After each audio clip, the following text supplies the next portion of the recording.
Money, careers, impressive lives, they're all empty if you have no one to share them with. My parents gave me everything, and I threw it away for a life that never made me happy. But I found my way back. Not to the life I had, but to the person I was supposed to be. My name is Sarah. I'm 42 years old. And I finally understand what home really means. Thank you for listening to Sarah's story. Now I want to ask you, what would you have done in her place?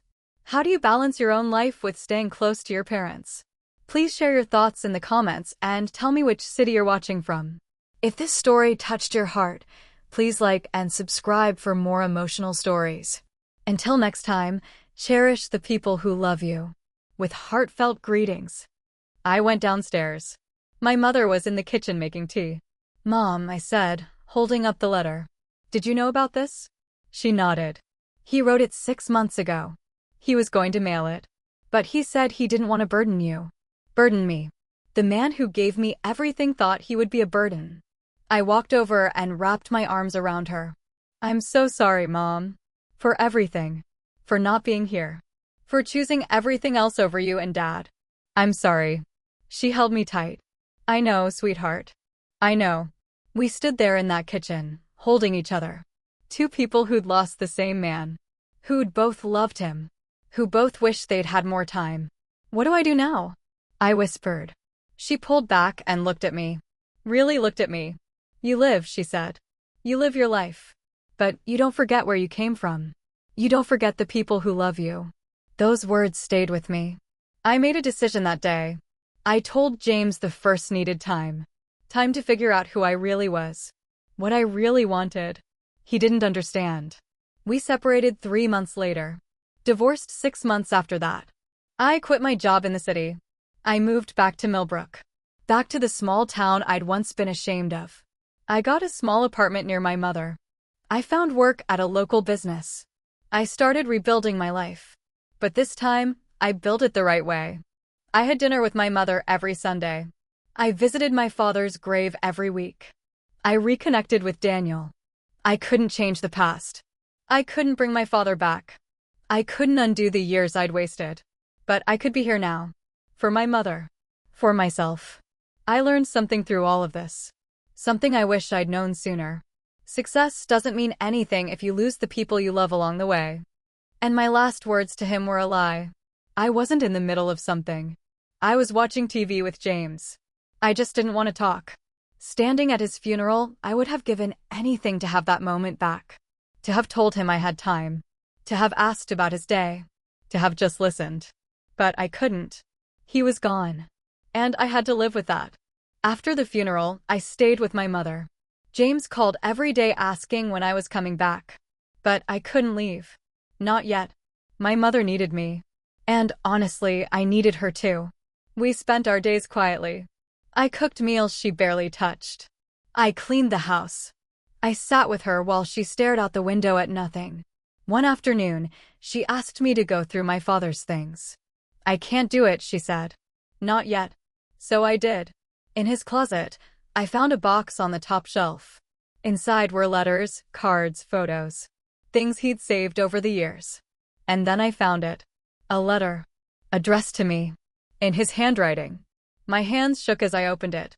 Dear Sarah, I'm writing this because I don't know if I'll get to say it in person. You're so busy now. So far away. I want you to know I'm proud of you. Always have been. But I miss you, sweetheart. I miss hearing your voice. I miss your laugh. I know you have your own life now. And that's how it should be. But I hope someday you'll come back. Even just for a little while. No matter how much time passes, you'll always be my little girl. And I'll always love you. Love, Dad. I read it 3 times. Then I pressed it to my chest and cried. He'd written this months ago. He'd wanted to send it, but never did. He didn't want to make me feel guilty. But I should have felt guilty. I should have known. When she saw me, she didn't smile. She didn't cry. She just looked at me. And in her eyes, I saw everything. All the missed calls. All the canceled visits. All the birthdays and holidays I'd chosen to spend elsewhere. All the pain I'd caused. I walked over and knelt in front of her. Mom. She reached out and touched my face. Her hand was cold. He loved you so much, she said softly. He was always so proud of you. Those words broke me. I started crying. Deep, painful sobs that came from somewhere I didn't know existed. Because I knew. I knew my father had died thinking I didn't care. Thinking I'd forgotten about him. Thinking I was too busy for him. And I had been. I had chosen everything else over him. My mother pulled me close. She held me while I cried. She stroked my hair the way she used to when I was little. And I realized something. Even after everything I'd done, after all the times I'd let her down, she was still here. Still holding me. Still loving me. But my father? I'd never get that chance with him again. The funeral was 3 days later. Small. Simple. Just the way my father would have wanted. I stood by his casket and looked at his face. He looked peaceful. Calm. But I wasn't peaceful. I was drowning. I thought about all the moments I'd missed. All the conversations we'd never have. All the times I could have said I love you but didn't. And I thought about the last conversation we'd had. He'd called me on a Sunday, 3 weeks before he died. Hi, sweetheart. Just calling to say hello. Hi, Dad. I'm actually in the middle of something. Can I call you back? Of course. No problem. Okay. Love you. Love you too, Sarah. I never called back. That was the last time I heard his voice. The last time he heard mine. It's Dad. The world tilted. What about Dad? He's gone, Sarah. He died this morning. In his sleep. I couldn't breathe. The words didn't make sense. What? No. That can't be. Mom found him. He just didn't wake up. My father. My dad. The man who taught me to ride a bike. Who worked extra shifts to pay for my college. Who waited by the phone every Sunday hoping I'd call. He was gone.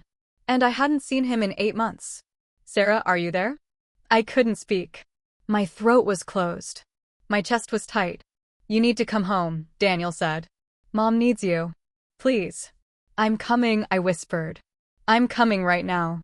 I hung up. I grabbed my keys. I didn't tell anyone where I was going. I just walked out. I drove those 2 hours in complete silence. No music. No radio. Just the sound of my own breathing. And my thoughts. My terrible, crushing thoughts. When was the last time I talked to him? 3 weeks ago? A month? When was the last time I told him I loved him? I couldn't remember. When was the last time I hugged him? 8 months ago. At Easter. A quick hug. A rushed goodbye. I thought I had time. I thought I could fix things later. I thought my parents would always be there, waiting for me to come back. But I was wrong. When I pulled up to my childhood home, there were cars everywhere.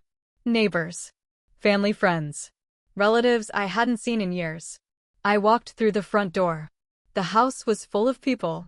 But it felt empty. I saw Daniel first. He was standing in the kitchen, talking to someone. When he saw me, his face hardened. Where's Mom? I asked. He pointed to the living room. I walked in slowly. My legs felt like lead. My mother was sitting on the couch. The same couch we'd sat on 1,000 times. The same couch where my father used to read the newspaper every evening. She looked so small. So fragile. Like she'd aged 10 years overnight. When she saw me, she didn't smile. She didn't cry. She just looked at me. So I did nothing. I went to dinner at James's parents' house. I smiled. I laughed. I pretended everything was fine. And I ignored the voice in my head that kept saying I was making a terrible mistake. Months passed. Then a year. I saw my parents twice in that entire time. Once at Christmas. Once at Easter. Both visits were short. Awkward. Strained. We didn't know how to talk to each other anymore. We'd become strangers. And I hated it. But I didn't know how to fix it. I'd built a wall between us. Brick by brick. Call by missed call. Visit by missed visit. And now the wall was so high, I couldn't see over it anymore. I couldn't see what I was losing until it was already gone. The call came on a Tuesday morning. I was at work, sitting at my desk, going through emails. My coffee was still hot. The sun was streaming through the window. Everything seemed normal. Then my phone rang. Daniel's name flashed on the screen. I almost didn't answer. We hadn't spoken much since our last argument. Things between us were tense. But something made me pick up. Daniel? There was silence on the other end. Then I heard it. A sound I'd never heard from my brother before. Crying. Sarah. His voice broke. My heart stopped. What's wrong? What happened? Guilt washed over me. Heavy and suffocating. I'll try to come, I said. Don't bother, Daniel said. Don't come if it's just an obligation. Don't come if you're going to show up for an hour and leave. Just stay in your perfect life and forget about us. And he hung up. I stood there holding the phone, feeling like I'd been punched in the stomach. James looked over at me. Everything okay? My mom's birthday is this weekend. Oh, do you need to send something? I should probably go see her. He frowned. We have that dinner with my parents on Saturday. I know, but it's her birthday. Can't you just call her? Send flowers. I looked at him. Really looked at him. And I realized something. He didn't understand. He didn't get why this mattered. Why they mattered. To him, my parents were just people. People from my past. People who didn't fit into our present. Yeah, I said quietly. I'll just send flowers. And I did. I ordered an expensive bouquet and had it delivered to my parents' house. My mother called to thank me. Her voice was bright. Cheerful. They're beautiful, Sarah. Thank you so much. I'm sorry I can't be there, Mom. It's okay, sweetheart. I understand. You're busy. But I could hear it in her voice. The disappointment. The hurt. I love you, Mom. I love you too, baby. When I hung up, I felt sick. I felt like I was losing something. Something important. Something irreplaceable.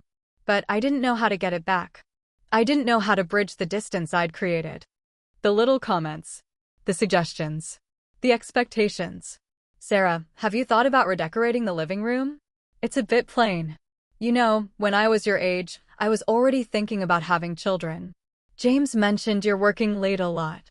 You should make sure you have time for your husband. Every comment felt like a gentle push.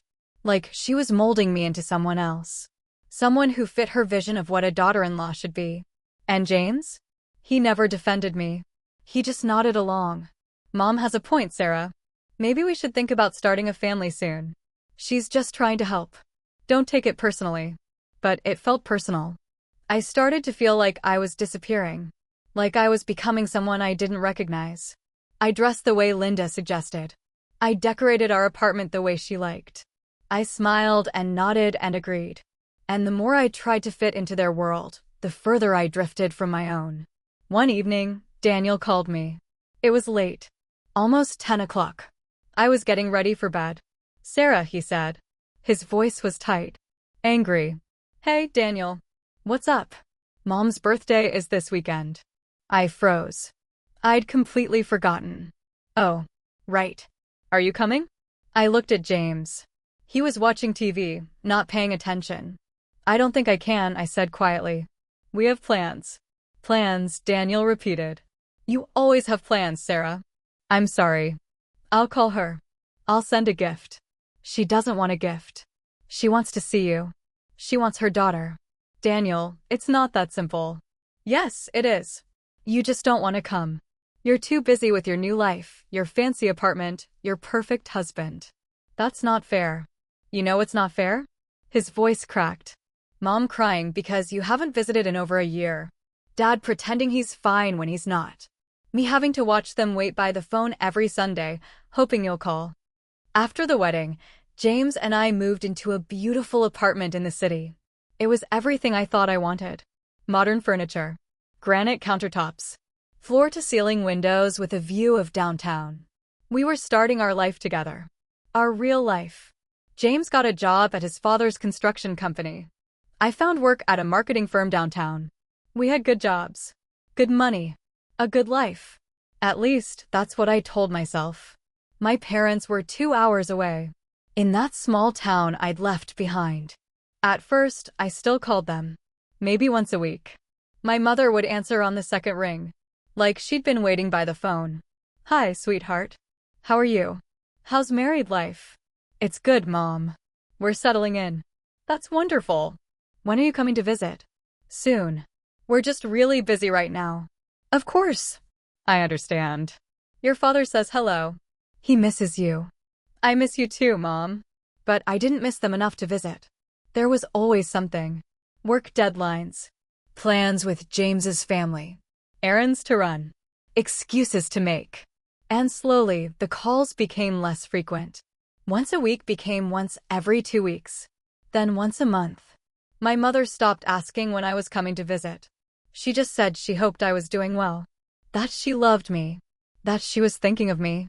And every time we hung up, I felt a little emptier. But I pushed that feeling away. I had a life to live. A marriage to build.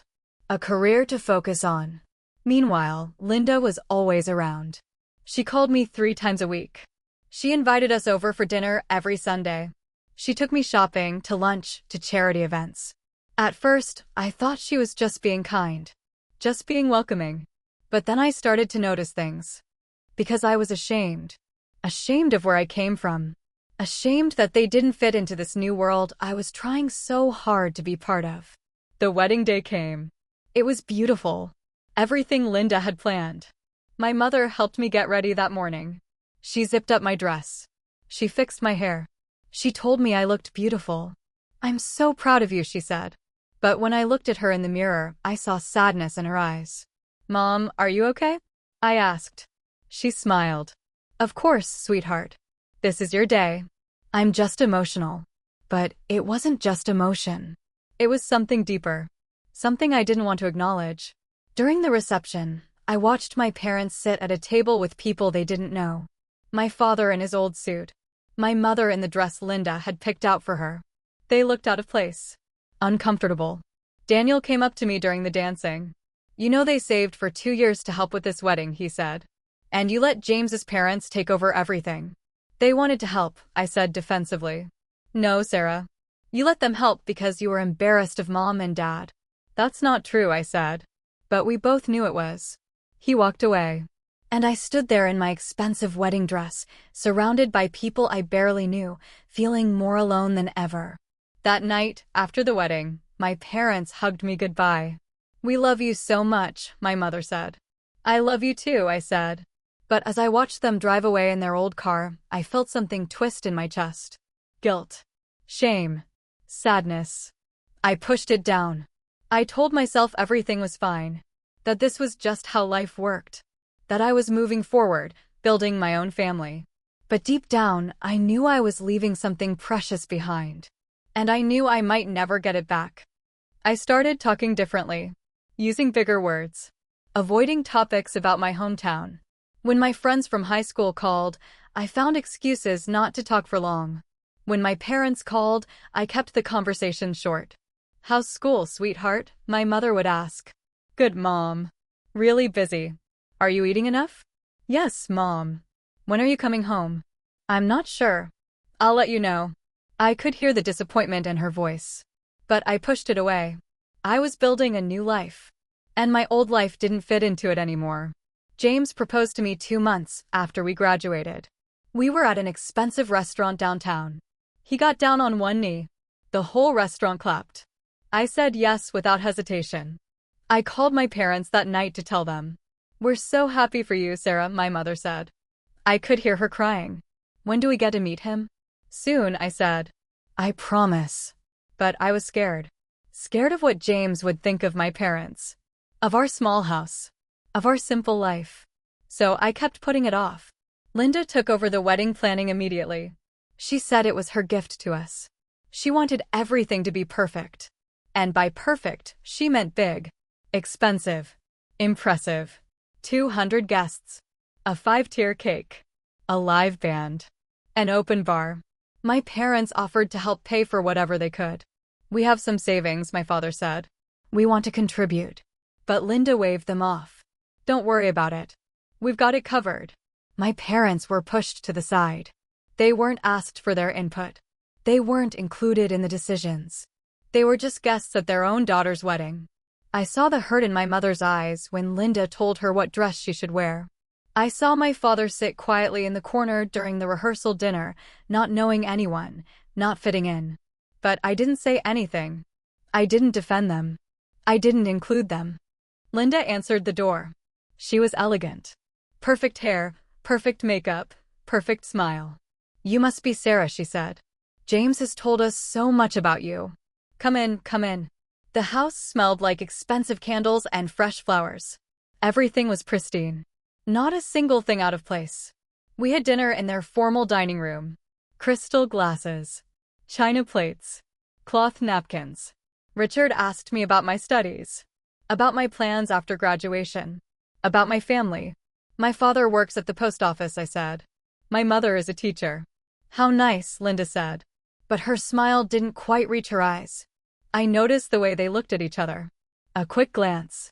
Nothing obvious. But I saw it. I wasn't what they expected. But James didn't seem to care. He held my hand under the table. He smiled at me like I was the only person in the room. And I fell in love with him. Deeply. We dated for a year. And during that time, I started to change. Not all at once. Just little things. James would suggest I wear a different outfit. That one looks better on you, he'd say. Linda would invite me shopping and pick out clothes for me. This is more your style, she'd say, holding up something expensive. I went to college 2 hours away. Not far, but far enough that I couldn't come home every weekend. I studied business. I wanted to be successful. I wanted to make them proud. And at first, I did. I called home every week. I came home for holidays. I told them about my classes, my friends, my life. But then, slowly, things started to change. I started making new friends. Friends whose parents were doctors, lawyers, business owners. Friends who wore designer clothes and drove nice cars. I started to feel embarrassed by my simple life back home. Embarrassed by my parents' old furniture. By my father's worn jacket. By my mother's practical shoes. I started making excuses not to come home. I have too much studying to do, Mom. I have a big project due, Dad. Maybe next month. But next month never came. And my parents? They never pushed. They never made me feel guilty. They just said, "We understand, sweetheart. We're proud of you." But I could hear the sadness in their voices. I just chose to ignore it. Because I was building a new life. A better life. Or so I thought. I met James during my senior year of college. He was everything I thought I wanted. Tall, handsome, confident. He had this way of walking into a room and owning it. Everyone noticed him. Everyone wanted to be near him. And for some reason, he noticed me. We met at a campus event. He came up to me, introduced himself, made me laugh. Within a week, we were inseparable. James came from money. Real money. His father, Richard, owned a successful construction company. His mother, Linda, was a real estate agent who sold million-dollar homes. They lived in a beautiful house in the city. It had marble floors, a grand staircase, a chandelier in the entryway. It looked like something out of a magazine. The first time James took me home to meet his parents, I was nervous. I wore my best dress. I practiced what I would say. Daniel was 3 years younger than me. We fought the way siblings do, but we were close. He was my partner in crime. My best friend. We spent our childhood riding bikes until the streetlights came on. Playing hide and seek in the neighborhood. Building forts out of old blankets and couch cushions. My parents gave us a good life. Not a perfect one, but a good one. I remember my father teaching me to ride a bike. I was 7 years old. Scared to death. He ran beside me, holding the seat, telling me I could do it. "I've got you, Sarah," he said. "I won't let you fall." And then, at some point, he let go. And I was riding on my own. I looked back and saw him standing there in the middle of the street, hands on his hips, smiling. That smile. I can still see it when I close my eyes. I remember my mother sitting with me at the kitchen table every night, helping me with my homework. She never got frustrated when I didn't understand something. She just explained it again. And again. Until it clicked. "You're smart, Sarah," she'd say. "You just have to believe in yourself." And I did believe her.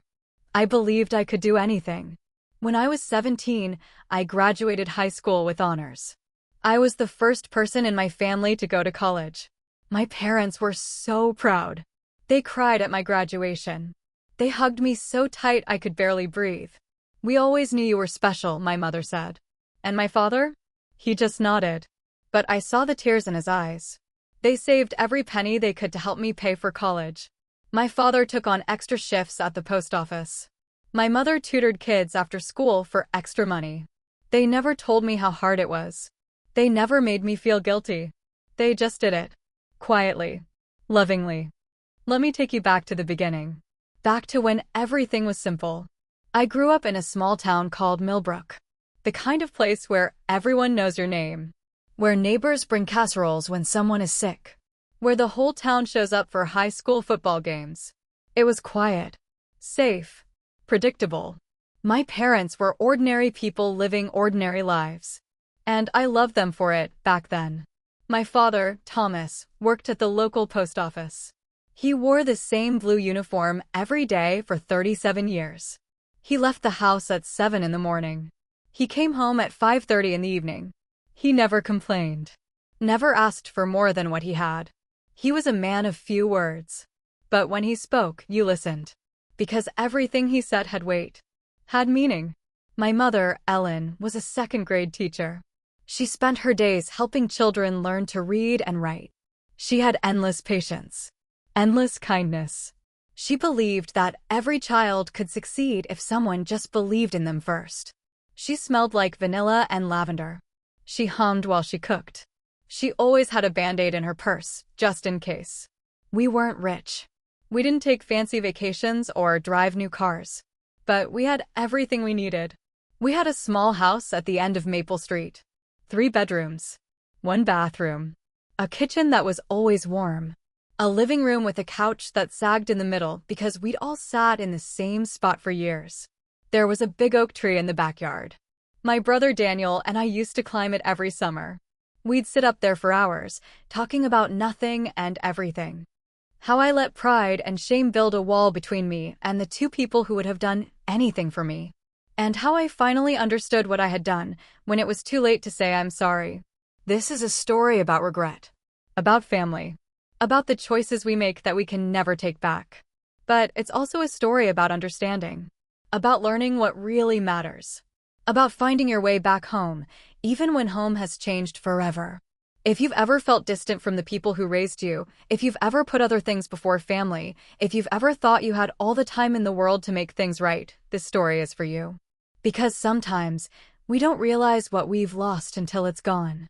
And sometimes, that realization comes too late.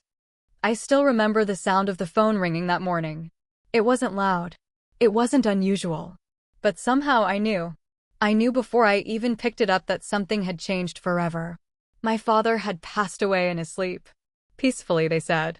No pain. Just gone. And I wasn't there. I hadn't been there for a long time. Not because I lived far away. Not because I was too busy with work. But because I had chosen not to be there. I had chosen my new life over them. My husband. My in-laws. My independence. I told myself I was building my own family. That I deserved my own space. My own happiness. But the truth? The truth I didn't want to admit? I had abandoned them. And now, standing in my kitchen with that phone pressed to my ear, hearing my brother's broken voice tell me that Dad was gone, I realized something that shattered me. I had lost him years before he died. I lost him the day I stopped calling. The day I stopped visiting. The day I decided that my new life mattered more than the people who gave me life. My name is Sarah. I'm 42 years old. And this is the story of how I lost my parents while they were still alive. How I traded the people who loved me unconditionally for a life that looked good from the outside, but felt empty on the inside.